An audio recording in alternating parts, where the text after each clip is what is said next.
ciidani wuxuu sanadkan yahay musharax u taagan kursiga madaxweynaha Soomaaliya oo doonaya inuu ka qayb galo doorashada madaxtooyada ee Soomaaliya ka dhacaysa bilowga sanadka fooda inagu soo haya inkastoo aanu madal rasmi ah ciidani ka xaqiijin inuu yahay musharax u tartamaya kursiga madaxweynaha Soomaaliya balse inuu warbaahinta u xaqiijiyo markii ugu horeysay inuu musharax yahay waxay ka dhigan tahay sida ay u sareyso doonista ciidani ee sanadkan ee ku aadan inuu u tartamo kursiga madaxweynaha Soomaaliya wararku waxay sheegayaan in madaxweynaha dowlad goboleedka Jubbaland Axmed Madoobe uu yahay ninka ciidani u haya ololaha doorashada ee hormuudka u ah qorshaha uu Saciid Cabdilaahi Dani ku doonayo kursiga madaxweynaha Soomaaliya iyadoo uu Axmed Madoobe haysto ballanqaad buuxa oo ah hadii uu Saciid Dani noqdo madaxweynaha Soomaaliya inuu isma sii hayn doono kursiga madaxweynaha Jubbaland oo aan lagu qashqashaadi doonin dhanka dowladda federaalkuna uusan wax dagaal iyo diidmo ah kala kulmi doonin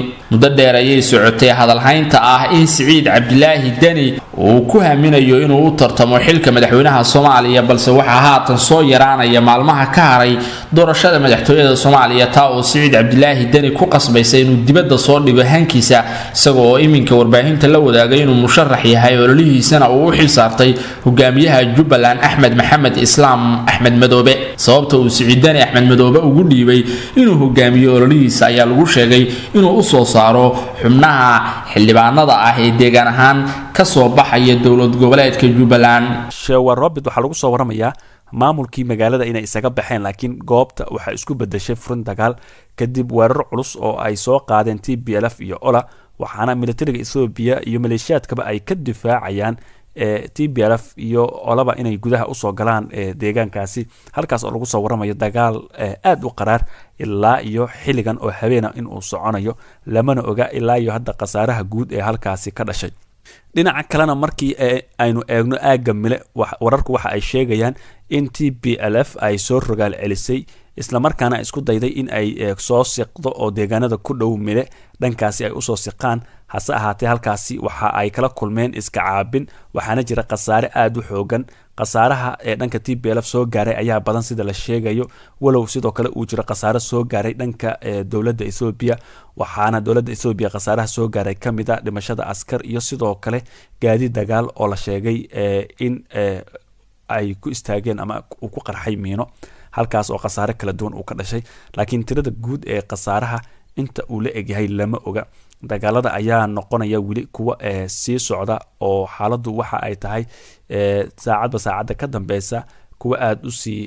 faafaya oo deegaano kala gaaraya iyada oo dhinacyadana qayb ay ciidanka militariga ay ka saqayaan qayb kalena weerar ay ka soo qaadayaan TPLF iyo Ola dagaalka xoogiisa TPLF ayaa ku jirta Ola maalmihii hore ayay dagaalamayeen laakiin maalmahan dambe waxa la sheegay in xoogaa gaabis u yimid kadib markii ay meel kore iska fahmi waayeen TPLF isla markaana iyaga dhexdooda xitaa kala shaki yar uu soo kala dhex galay walow Ola maanta dagaalka safka hore lagu arkayo haddana waxaad moodaa in TPLF-ta iyo Ola laftigoodu aan is aamineen oo la kala shakisan yahay mar horena dagaal uu ka dhaxeeyay laakiin hadda danta isugu keenta ay tahay dagaalkan ka dhanka ah Abiy Ahmed iyo inay deegaano un qabsadaan oo ujeedkooda uu noqday isku hadaf maadaama labaduba jabhada ay isla noqdeen liiska argagixisadana ee dowladda Ethiopia ay ku dartay dhinaca kalena markii aynu eegno wakiilka midowga Afrika ee geeska Afrika Obasanjo ayaa dib u bilaabay dadaal aad u xoogan oo uu ku doonayo in lagu soo afjaro xiisada ka dhex aloolsan Ethiopia iyo TPLF dib ayuu ugu laabtay magaalada Maqale ee caasimadda gobolka Tigreega halkaasi oo lagu soo waramayo in uu kulamo kula qaatay hogaamiyaha ama madaxweynaha gobolka Tigreega afayeenka TPLF iyo mas'uuliyiin kale oo TPLF waxaana uu kala hadlay bal sidii meel dhaxal isugu imaan lahaa loo joojin lahaa xabadda dhinacyada isku fahmi lahaayeen xaaladuna meel dhexe la isugu keeni lahaa maadaama dad badan ay hadda xaaladooda halis ay ku jirto oo gurmad ay u baahan yihiin sidoo kalena waxyaabaha hadda aadka looga hadlo waxaa ka mid ah in TPLF wadooyinka qaar ay dagaalka ka joojiso sababtu waxay tahay iyagii ayaa ku eedeynaya dowladda inay gargaarka joojisay gaadiidka gargaarkana amnigooda ayaa la ballan qaadi lahayd sida loo sheegay sidaas darteedna waxa uu ka dalbaday Obasanjo in TPLF ay furto wado oo ay gargaarkaas laftigeedu ay ogolaato isla markaana si nabad in halkaasi lagu geeyo iyadoo aan la siyaasadeenin lana dhibaateenin darawalada ama cid kasta oo gargaarkaasi wada TPLF waxaa la sheegay arrintaasi inay ogolaatay maadaama laftigooda xaaladdu ay ku adag tahay oo deegaanadooda ay ka jirto cunno la-aan aada u baahsan oo dad badan ay macluul hadda ay marayso xaaladooda. waana sababta ugu weyn oo beesha caalamku ay u qaylinayso ay u leedahay war joojiya dagaalada, aan gurmad meeshan geyno, aan dadkan wax tarno, aan raashin dhiibno. laakiin dowladda Ethiopia oo ka shakisan beesha caalamka hadaladooda marar badanna iska indhatiraysay falalka ay TPLF sameyso, laakiinse falalka dowladdu ay sameyso kusoo celcelinaysay, ayaa hadda waxa ay ogolaatay waa dowladda in raashin gargaara la geeyo, duulimaadi gargaara inay ka degaan deegaano ka tirsan gobolada Amxaarada, Anfarta, xitaa gobolka Tigreega. sidoo kale raashin